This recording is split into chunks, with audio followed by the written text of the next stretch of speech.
আসসালামু আলাইকুম, welcome to my YouTube channel. তোমরা সবাই কেমন আছো? আশা করি সবাই ভালো আছো। আমি এটা ষষ্ঠ শ্রেণী গণিত বীজগাণিতিক রাশি, এটা বার্ষিক পরীক্ষার সিলেবাসে আছে বীজগাণিতিক রাশির যে সৃজনশীল এটা করাবো। এখানে দেওয়া আছে একটি আয়তকার ঘড়ির দৈর্ঘ্য প্রস্থের চেয়ে 4 মিটার বেশি। তাহলে ক্ষতে নির্ণয় করতে বলছে গড়টির প্রস্থ ও দৈর্ঘ্যকে চলকের মাধ্যমে প্রকাশ করো। ক্ষতে বলা হয়েছে গড়টির পরিসীমা ও ক্ষেত্রফলকে বীজগাণিতিক রাশির মাধ্যমে প্রকাশ করো। গতে বলা হয়েছে গড়টির দৈর্ঘ্যকে 2 মিটার বৃদ্ধি এবং প্রস্থকে 1 মিটার হ্রাস করলে ক্ষেত্রফল নির্ণয় করো। তাহলে এখানে উদ্দীপক কী দেওয়া আছে? একটি আয়তকার ঘরের দৈর্ঘ্য প্রস্থের চেয়ে 4 মিটার বেশি। আয়তকার মানে কি? তাহলে আমি যদি ক নাম্বার সমাধান করি, আয়তকার গড় মানে কি? আমি এই যে এটার নাম দিলাম এ বি সি ডি, ধরলাম এটা একটা আয়তকার গড়। এটা কেন আয়তকার গড়? কারণ এখানে বিপরীত বাহুগুলা পরস্পর সমান, অর্থাৎ এ বি বাহু এবং সি ডি বাহু সমান। একইভাবে এ সি বাহু এবং বিডি বাহু সমান। যে চতুর্ভুজের বিপরীত বাহুগুলা পরস্পর সমান হয়, অর্থাৎ এ বি বাহুর বিপরীত বাহু কোনটা? সি ডি বাহু, এবং এ সি বাহুর বিপরীত বাহু কোনটা? বিডি বাহু। যে চতুর্ভুজের বিপরীত বাহুগুলা সমান হয় সেই চতুর্ভুজটা কি? আয়তক্ষেত্র। তাহলে এখানে যে গড়টা দেওয়া থাকবে ওইটা হচ্ছে আয়তকার, আয়তকার গড়। আয়তকার গড় বলতে আমরা কি বুঝবো? বিপরীত বাহুগুলা সমান হবে, অর্থাৎ এ বি সমান হবে, এ বি বাহু যতটুকু হবে সি ডি বাহুও ততটুকু হবে। একইভাবে এ সি বাহু যতটুকু হবে বিডি বাহু ততটুকু হবে, অর্থাৎ বিপরীত বাহুগুলা পরস্পর সমান হবে। বিপরীত বাহুগুলা পরস্পর সমান হলে আমরা জানবো ওইটা একটা আয়তক্ষেত্র বা আয়তকার গড়। তাহলে এখানে দেওয়া আছে একটি আয়তকার গড়ের দৈর্ঘ্য প্রস্থের চেয়ে 4 মিটার বেশি। তাহলে এখানে কোনটা বড়? দৈর্ঘ্য বড় না প্রস্থ বড়? এখানে বলা হয়েছে গড়ের দৈর্ঘ্য প্রস্থের চেয়ে 4 মিটার বেশি। দৈর্ঘ্য প্রস্থের চেয়ে 4 মিটার বেশি, তার মানে প্রস্থ ছোট, দৈর্ঘ্য প্রস্থের চেয়ে 4 মিটার বড়। এই যে একটি আয়তাকার গড়ের দৈর্ঘ্য প্রস্থের চেয়ে 4 মিটার বেশি, তার মানে প্রস্থ ছোট, প্রস্থের চেয়ে 4 মিটার বড় কি? দৈর্ঘ্য। গড়টির কতে বলা হয়েছে গড়টির প্রস্থ ও দৈর্ঘ্যকে চলকের মাধ্যমে প্রকাশ করো। চলক মানে কি? এই যে X, X Y Z, L M N, L M N, যে কোনো লেটার এগুলো হচ্ছে কি? চলক। যে কোনো লেটার এগুলো কি বলা হয়? এগুলোকে হচ্ছে চলক। গড়টির প্রস্থ ও দৈর্ঘ্যকে তাহলে আমাদের কিসের মাধ্যমে প্রকাশ করতে বলছে? চলকের মাধ্যমে প্রকাশ করতে বলছে। দড়ি গড়টি কীরকম? গড়টির শেপ হচ্ছে আয়তকার। গড়টির দৈর্ঘ্য ইকুয়াল টু এক্স মিটার। আমি এক্স মিটার কেন লিখলাম? কারণ এখানে বলছে গড়টির প্রস্থ ও দৈর্ঘ্যকে চলকের মাধ্যমে প্রকাশ করো, অর্থাৎ এক্স ওয়াই জেড যে কোনো একটার মাধ্যমে প্রকাশ করতে বলছে, তাই আমি এটাকে এক্স ধরলাম। এক্স এখানে কি? চলক। আমি গড়টির প্রস্থ, এটা প্রস্থ হবে, এটা প্রস্থ, গড়টির প্রস্থ এক্স মিটার। এখানে বলা হয়েছে গড়টির প্রস্থ ও দৈর্ঘ্যকে চলকের মাধ্যমে প্রকাশ করো, তাই আমি প্রস্থ এক্স মিটার ধরলাম। প্রস্থ এক্স মিটার কেন ধরলাম? কারণ এখানে উদ্দীপকে বলা হয়েছে প্রস্থ যত মিটার হবে তার চেয়ে 4 মিটার বড় হবে দৈর্ঘ্য। সুতরাং গড়টির দৈর্ঘ্য সমান প্রস্থ যত হবে, প্রস্থ তাহলে কত? এক্স প্লাস মানে কি? বৃদ্ধি। প্রস্থ যত হবে দৈর্ঘ্য তার চেয়ে 4 মিটার বেশি, তার মানে প্রস্থের সাথে 4 মিটার যোগ হবে, তো মিটার। সুতরাং নির্ণয় গড়টির প্রস্থ x মিটার, আমি এটা x মিটার ধরছি কারণ চলকের মাধ্যমে যেহেতু প্রকাশ করতে বলছে তাই আমি x মিটার ধরছি, এবং গড়টির প্রস্থ দৈর্ঘ্য x + 4 মিটার। এটা হচ্ছে আনসার, ক এর আনসার। আমি জাস্ট প্রস্থ এবং দৈর্ঘ্যকে চলকের মাধ্যমে প্রকাশ করছি, এবং উদ্দীপকে যে একটা বলা হয়েছে দৈর্ঘ্য প্রস্থের চাইতে 4 মিটার বেশি, ওইটা লিখছি। এটা হচ্ছে ক এর আনসার। এরপর ক নাম্বারে কি বলা হয়েছে, গড়টির পরিসীমা ও ক্ষেত্রফলকে বীজগাণিতিক রাশির মাধ্যমে প্রকাশ করো। গড়টি কীরকম, এই যে গড়টি আয়তক্ষেত্র, তাহলে আয়তক্ষেত্রের পরিসীমা কি? পরিসীমা মানে এই যে চারুবাহুর দৈর্ঘ্য, অর্থাৎ এ বি বাহু, এ সি বাহু, সি ডি বাহু এবং বি ডি বাহু, এগুলো যোগ করতে হবে। পরিসীমা মানে কি? পরিসীমা হচ্ছে যোগফল। তাহলে আয়তক্ষেত্রে পরিসীমা সমান, খ নাম্বারে যদি যায়, ক নাম্বার, ক হতে কি পাইছি? ক হতে পাই গড়টির প্রস্থ ইকুয়াল টু x মিটার, এই যে x মিটার পাইছি, এবং গড়টির দৈর্ঘ্য ইকুয়াল টু এই যে x + 4 মিটার পাইছি, x + 4 মিটার পাইছি। তাহলে আমাকে এখানে প্রথমে বলছে গড়টির পরিসীমা নির্ণয় করতে। গড়টি যেহেতু আয়তক্ষেত্র, তাহলে আমরা আয়তক্ষেত্রের পরিসীমা নির্ণয় করব। আমরা জানি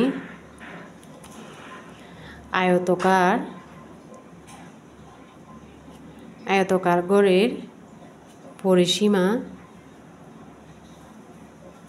পরিসীমা ইকুয়াল টু 2 × দৈর্ঘ্য যোগ প্রস্থ, এরপর একক।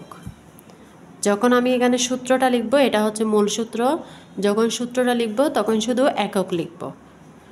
2 × তাহলে দৈর্ঘ্য সমান কত পাইছি? দৈর্ঘ্য সমান এই যে x + 4, এরপর প্লাস প্রস্থ সমান কত? প্রস্থ সমান x, এটা একক, এটা এখন মিটার হয়ে যাবে। যখন আমি মান বসাবো তখন মিটার হয়ে যাবে, যখন মূল সূত্র বসাবো তখন একক থাকবে, যখন মান বসাবো তখন মিটার হয়ে যাবে। এই যে মিটার, এগুলো লিখব। যখন মূল সূত্রটা লিখব তখন একক লিখব।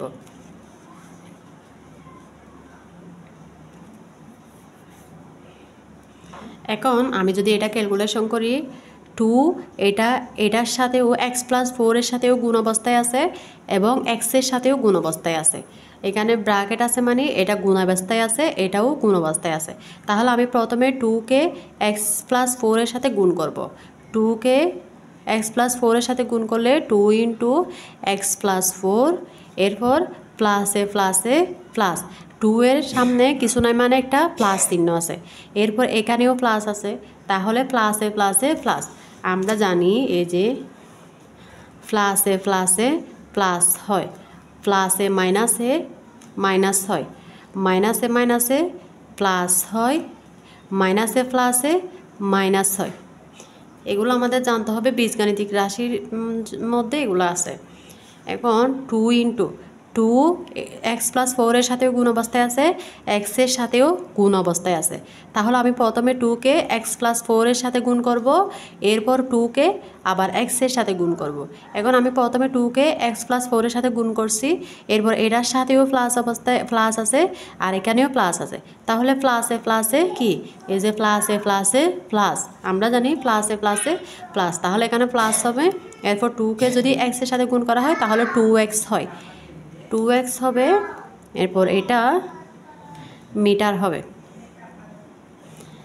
এখন আমরা যদি দেখি 2x এর সাথেও গুণ অবস্থায় আছে, ব্র্যাকেট আছে মানে কি, ব্র্যাকেট আছে মানে এটা গুণ অবস্থায় আছে। 2x এর সাথেও গুণ অবস্থায় আছে, 4 এর সাথেও গুণ অবস্থায় আছে। তাহলে প্রথমে 2 কে x এর সাথে গুণ করব, এরপর আবার 2 কে 4 এর সাথে গুণ করব। 2 কে যদি x এর সাথে গুণ করি তাহলে 2x, এরপর 2 এর সামনে কিছু নাই মানে একটা প্লাস চিহ্ন আছে, তাহলে প্লাসে প্লাসে প্লাস 4 দুগুণে 8 প্লাস 2x, এটা মিটার। এখন আমি এই লাইনটা এই পেজে লিখছি বোঝার সুবিধার্থে।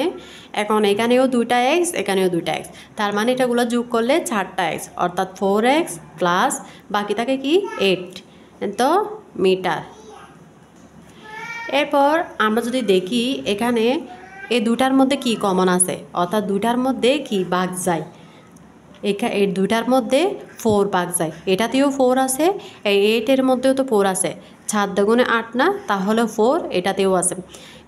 কমন নেওয়া মানে কি, কমন নেওয়া, আমি 4x এবং 8-এর মধ্যে কমন নেব। কমন নেওয়া মানে কি, ভাগ করা, অর্থাৎ এই দুইটার মধ্যে কোন সংখ্যাটা ভাগ যায়, এই দুইটার মধ্যে তো 4 সংখ্যা ভাগ যায়, অর্থাৎ এটাতেও 4 আছে, এটাতেও 4 আছে। আমি যদি 4 কমন নিই তাহলে এখানে বাকি থাকবে 4, যদি নিয়ে ফেলি বাকি থাকবে x প্লাস, আর এখানে থাকবে এই যে 4 দুগুণে 8। কমন নেওয়া মানে কি, ভাগ করা, অর্থাৎ 8-কে 4 দিয়ে ভাগ করব। কমন নেওয়া মানে কি, ভাগ করা, 8-কে 4 দিয়ে ভাগ করলে কত হয় 2, তো মিটার। সুতরাং পরিসীমা, আমরা এটা কি পাইছি, এটা পাইছি পরিসীমা, অর্থাৎ আয়তক্ষেত্রের পরিসীমা। পরিসীমা ইকুয়াল টু 4 × x + 2 মিটার। এখন আমার পরিসীমা নির্ণয় করা শেষ। এবার আমাকে এখানে বলছে আমার প্রথম স্টেপ হচ্ছে গড়টির পরিসীমা, এরপর দ্বিতীয় স্টেপ হচ্ছে ক্ষেত্রফল। এখন আমি পরিসীমা নির্ণয় করে ফেলছি। গড়টির বলতে এখানে কি বোঝানো হয়েছে, আয়তকার গড়ের, আয়তকার গড়ের পরিসীমা নির্ণয় করে ফেলছি। এখন আমাকে নির্ণয় করতে হবে ক্ষেত্রফল। ক্ষেত্রফল যদি নির্ণয় করি তাহলে আমরা কি জানি, আয়তক্ষেত্রের ক্ষেত্রফল। আমি এখানে 2টা সূত্র লিখে দিই, এই সূত্রটা মুখস্থ রাখলে এই ম্যাথটা করার আর কোনো প্রবলেম হবে না। 1 নাম্বার হচ্ছে আয়তক্ষেত্রের পরিসীমা। আয়তক্ষেত্রের পরিসীমা ইকুয়াল টু 2 × দৈর্ঘ্য যোগ প্রস্থ, একক হবে, একক। 2 নাম্বার হচ্ছে আয়তক্ষেত্রের ক্ষেত্রফল। আয়তক্ষেত্রের ক্ষেত্রফল ইকুয়াল টু দৈর্ঘ্য গুণ প্রস্থ বর্গ একক। এখানে 2 আছে, এখানে 2 নাই, এখানে যোগ আছে, এখানে গুণ আছে, এখানে একক আছে, এখানে বর্গ একক আছে। যখন ক্ষেত্রফল নির্ণয় করতে বলবে তখন এককের সাথে বর্গ একটা হবে, এককের সাথে অবশ্যই বর্গ একটা হবে। তাহলে আমরা তো পরিসীমা নির্ণয় করে ফেলছি, 1 নাম্বার আয়তক্ষেত্রের পরিসীমা নির্ণয় করে ফেলছি। এবার 2 নাম্বার আমাদের নির্ণয় করতে হবে আয়তক্ষেত্রের ক্ষেত্রফল। আবার বলে লিখব, আবার আয়তক্ষেত্রের ক্ষেত্রফল সমান আমরা কি জানি, আয়তক্ষেত্রের ক্ষেত্রফল ইকুয়াল টু দৈর্ঘ্য গুণ প্রস্থ বর্গ একক। এরপর দৈর্ঘ্য সমান কত, এই যে দৈর্ঘ্য সমান আমরা কত পাইছি, দৈর্ঘ্য সমান x + 4 মিটার এবং প্রস্থ সমান x মিটার। তাহলে এখন মানগুলো বসাই দিব, দৈর্ঘ্য সমান x + 4 মিটার এবং প্রস্থ সমান x মিটার। এখন এখানে বর্গ, যখন মূল সূত্র লিখব তখন একক হবে, যখন মান বসা দিব তখন মিটার হবে, বর্গ মিটার।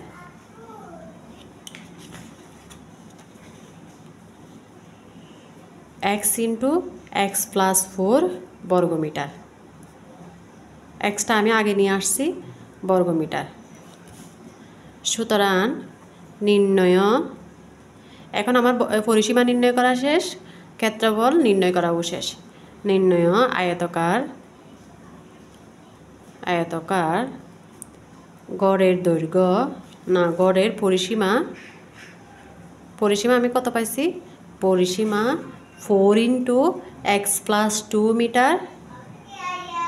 মিটার এবং আয়তক্ষেত্রের আয়তকার এটা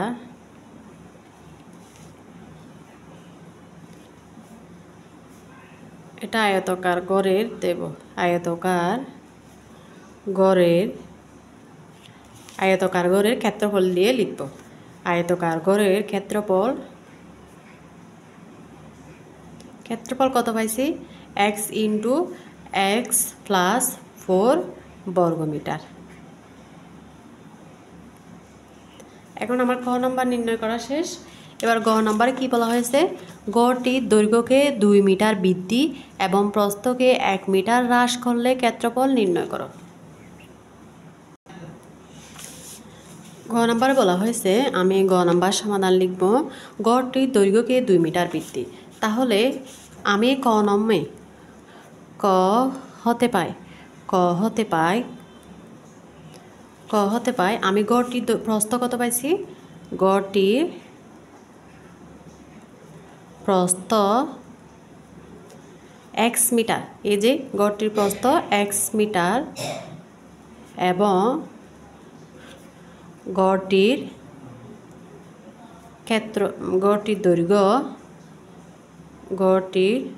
দৈর্ঘ্য কত পাইছি এক্স প্লাস 4 মিটার। এখন গ নম্বরে এই যে একটা কাহিনী বলছে, এখানে প্রশ্নে বলা হয়েছে গড়টির দৈর্ঘ্যকে 2 মিটার বৃদ্ধি, তার মানে দৈর্ঘ্যকে আমাকে 2 মিটার বাড়াতে হবে। 2 মিটার বৃদ্ধি মানে কি, যোগ করা। যদি গড়টির দৈর্ঘ্যকে 2 মিটার বৃদ্ধি করা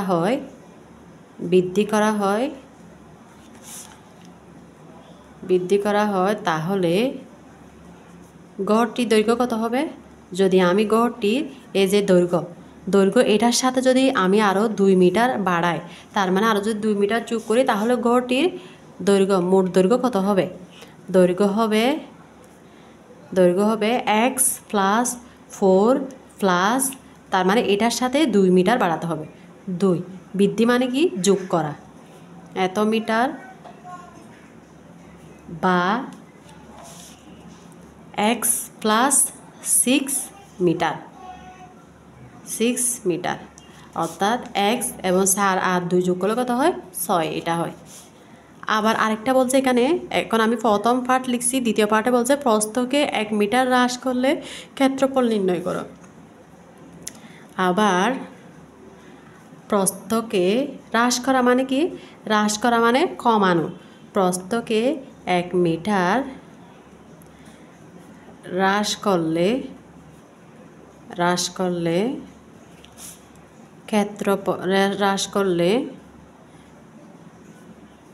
গড়টির প্রস্থ হবে, অর্থাৎ এখানে গড়টির প্রস্থ কত দেওয়া আছে, এক্স থেকে 1 মিটার কমাতে বলছে। হ্রাস করা মানে কি, কমানো, বিয়োগ দেওয়া। এক্স মিটার থেকে 1 মিটার বিয়োগ দিলে তাহলে গড়টির প্রস্থ কত হবে, গড়টির প্রস্থ হবে এক্স মাইনাস 1 মিটার। এখন এটার ক্ষেত্রফল নির্ণয় করতে বলছে, তার মানে আগের যে দৈর্ঘ্য এবং প্রস্থ দেওয়া ছিল ওটার না, এখন আমরা নতুন যে দৈর্ঘ্য এবং প্রস্থ পাইছি 2 মিটার বৃদ্ধি করে এবং 1 মিটার হ্রাস করে যে দৈর্ঘ্য এবং প্রস্থ পাইছি ওইটার ক্ষেত্রফল আমাদের নির্ণয় করতে হবে। এখন গড়টির ক্ষেত্রফল ইকুয়াল টু দৈর্ঘ্য গুণ প্রস্থ বর্গ একক। যখনই ক্ষেত্রফল বলবে তখনই আমরা বর্গ একক দেব। এখন এটা তো মূল সূত্র, তাই বর্গ একক দিলাম। এখন নতুন দৈর্ঘ্য আমি কত পাইছি, নতুন দৈর্ঘ্য 2 মিটার বৃদ্ধি করে নতুন দৈর্ঘ্য পাইছি এক্স প্লাস 6 এবং গুণ নতুন প্রস্থ কত পাইছি এক্স মাইনাস 1 বর্গ। এখন এটা মিটার হয়ে যাবে, একক এটা মিটার হয়ে যাবে, যখনই মান বসাই দিব তখনই মিটার হয়ে যাবে। এখন আমি যদি গুণ করি এক্স এই পুরাটার সাথেও গুণ অবস্থায় আছে, 6 এটার সাথে গুণ অবস্থায় আছে। তাহলে আমি প্রথমে এক্সকে এই পুরাটার সাথে গুণ করব আগে। এক্সকে যদি এক্সের গুণ করা হয় তাহলে হয় এস স্কোয়ার। এস স্কোয়ার কেমন হয়? এখানে এক্স কয়টা? এক্স দুটা, একটা এক্স একটা এক্স। এক্স এক্স যখন গুণ করা হবে, যখন দুটা একই রকম চলক গুণ করা হবে, তখন এই দুইটা মিলে একটা নিব, এক্স দুইটা মিলে একটা নিব। আমি এক্স এবং এক্স কীভাবে গুণ হয় তা এখানে বোঝাচ্ছি। এক্স দুটা মিলে আমি একটা নিছি, এরপর এক্সের উপরে পাওয়ার কত? কিছু নাই, মানে 1 আছে। একইভাবে এটার উপরেও 1 আছে। গুণের বেলায় এই যে দুইটা মিলে আমি একটা নিছি, এরপর পাওয়ার যোগ হবে, তার মানে এটার পাওয়ার কত? 1। কিছু নাই মানে এটার উপরে 1 আছে, কিছু নাই মানে এটার উপরেও 1 আছে। 1 যোগ হবে, তাহলে কত হবে? S square. এটার মতো এক্স এক্স গুণ করলে কত হয়? S square. এরপর এটা প্লাস, এটার আগে কিছু নাই মানে প্লাস। প্রথমে আমরা চলক গুণ করার পর এরপরে আমরা চিহ্নগুলো গুণ করব। এখন এখানে প্লাস আছে, এখানে প্লাস আছে, প্লাসে প্লাস আমরা কি জানি? প্লাস। এরপর 6কে এক্সের সাথে গুণ করলে 6x, এরপর এখানে মাইনাস আছে, এখানে প্লাস আছে। এখন আমার এটার সাথে এক্স প্লাস 6-এর সাথে এটা গুণ করা শেষ। এবার আমি -1-এর সাথে এটা আবার গুণ করব। এখন মাইনাস এবং এখানে আছে প্লাস, তাহলে প্লাসে মাইনাসে মাইনাস। এই যে আমি এখানে লিখে দিয়েছিলাম প্লাসে মাইনাসে মাইনাস। প্রথম আমি এক্সকে এক্স প্লাস 6-এর সাথে গুণ করব, আবার 1কে এক্স প্লাস 6-এর সাথে গুণ করব। এখন আমার এক্সকে এক্স প্লাস 6-এর সাথে গুণ করা শেষ। এবার আমি 1কে গুণ করব। 1কে যদি এক্সের সাথে গুণ করি তাহলে কত হয়? এক্স। এখন চিহ্ন কী দেবো এদের পাশে? এখানে আছে 1-এর পাশে আছে মাইনাস, এখানে আছে প্লাস, তাহলে প্লাসে মাইনাসে মাইনাস। এরপর আবার 1কে 6-এর সাথে গুণ করব, 6। এরপর এখানে আছে মাইনাস, এখানে আছে প্লাস, তাহলে প্লাসে মাইনাসে মাইনাস। এটা বর্গ মিটার। S square. এখন এখানে আছে 6টা এক্স, এখানে আছে একটা এক্স। এখানে আছে মানে 6টা এক্স থেকে যদি একটা এক্স বিয়োগ চলে যায় তাহলে 5টা এক্স মাইনাস 6 বর্গ মিটার। তাহলে এটা হচ্ছে আমি যে নতুন 2 মিটার বৃদ্ধি করে এবং 1 মিটার হ্রাস করে যে দৈর্ঘ্য এবং প্রস্থ পাইছি ওইটার ক্ষেত্রফল। সুতরাং নির্ণয় ক্ষেত্রফল S square plus 5x minus 6 বর্গ মিটার।